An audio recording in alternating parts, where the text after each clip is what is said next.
பிரியமானவர்களே, இயேசு கிறிஸ்துவின் நாமத்தில் உங்களுக்கு என் அன்பின் வாழ்த்துக்கள். இந்த இடம் அழகா இருக்கா? இந்த பூ பார்த்தீங்களா? அமெரிக்காவில் பல இடங்களுக்கு போனா நிறைய செழிப்பா மரங்கள் செடிகள் அதெல்லாம் வளர்த்து ரொம்ப அழகா வச்சிருக்கிறாங்க.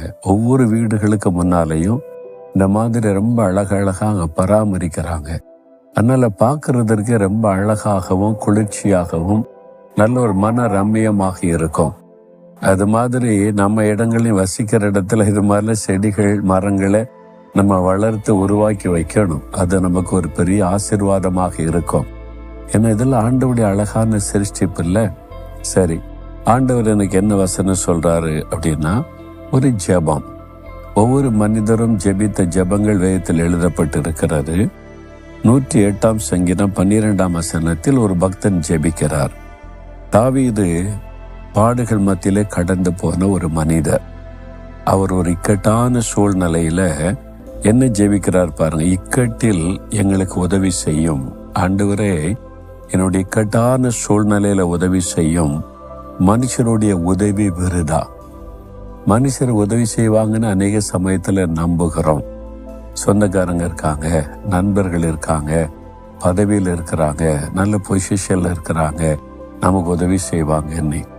பல சமயத்துல அவங்க விரும்பினா கூட உதவி செய்ய முடியாத சூழ்நிலை ஆக்கி விடுகிறாரு. அப்படிதானே நான் பார்த்திருக்கிறேன். நம்முடைய 40 வருஷத்துக்கு முன்னால, ஒரு 35 இயர்ஸ்க்கு முன்னால தேவனுடைய வீடு கட்ட ஆரம்பித்த போது பல எதிர்ப்புகள், நெருக்கங்கள். அதனால கட்ட ஆரம்பிச்சதை ஸ்டாப் பண்ணிட்டாங்க. நிறைய பாடுகளை சந்தித்தோம். அப்பொழுது அந்த சமயத்தில் இருந்த 2 கிறிஸ்தவ எம்எல்ஏக்கள், அவங்க ஆளுங்கட்சியை சார்ந்தவங்க தான். நான் அவங்கள்ட்ட தேடி போய் எனக்கு உதவி செய்யணும்னு கேட்டது இல்லை. ஆனா அவங்க இதை கேள்விப்பட்டிருக்காங்க. இந்த ஊழியத்துக்கு இந்த மாதிரி ஒரு பிரச்சனை இருக்குன்னு சொல்லி அவங்களே போய் கலெக்டர்கிட்ட பேசியிருக்கிறாங்க.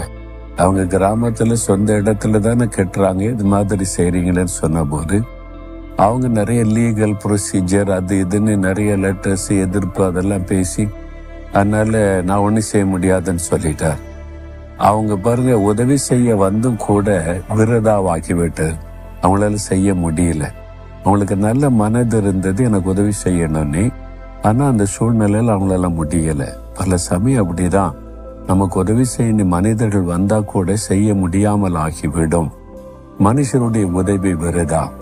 ஆனா கர்த்தர் உதவி செய்ய ஆரம்பிச்சுட்டா இக்கட்டுல ஒருத்தரும் தடுக்க முடியாது. கொஞ்ச காலம் அந்த தடை இருந்தது. ஒரு நாள் வந்த ஆண்டவர் சொன்னார், வேலை ஆரம்பிங்க, நான் கூட இருக்கிறேன்னு சொன்னார். வேலை ஆரம்பிச்சோம். எல்லா தடைகளையும் கர்த்தர் உடைத்தறிந்து தேவனுடைய வீட்டை கட்டி கொடுத்து மகிழ்ச்சியோடு முடித்து பிரதிஷ்டை பண்ண கர்த்தர் உதவி செய்தார். இக்கட்டான சூழ்நிலையில, மனிதர்கள் உதவி செய்ய முடியாத சூழ்நிலையிலும் கர்த்தர் உதவி செய்ய முடியும். அல்லது மனிதர்கள் உதவி செய்ய மறுத்துட்டாலும் ஆண்டவர் மறுக்க மாட்டார், உங்களுக்கு உதவி செய்வார். ஏதோ ஒரு இக்கட்டில் இருக்கிறீங்க, ஒரு வழக்கு, ஒரு பிரச்சனை, ஒரு என்கொயரி, அல்லது ஏதோ ஒரு நெருக்கமான சூழ்நிலை, இக்கட்டான சூழ்நிலையில் இருக்கிறோமே நினைக்கிறீங்களா? ஆண்டவர் உதவி செய்வார், அற்புதம் செய்வார், பயப்படாதங்க. இப்ப நம்ம ஜெபிக்கலாம். ஆண்டவரே, இக்கட்டில் நீர் எங்களுக்கு உதவி செய்கிற தேவன். மனுஷருடைய உதவி விருதா, ஆனால் நீர் எங்களுக்கு அற்புதம் செய்கிற தேவன். இந்த மகனுக்கு மகளுக்கு இந்த இக்கட்டில் அற்புதம் செய்து மகிழ பண்ணும். இயேசுவின் நாமத்தில் ஜெபிக்கிறேன் பிதாவே. ஆமேன், ஆமேன்.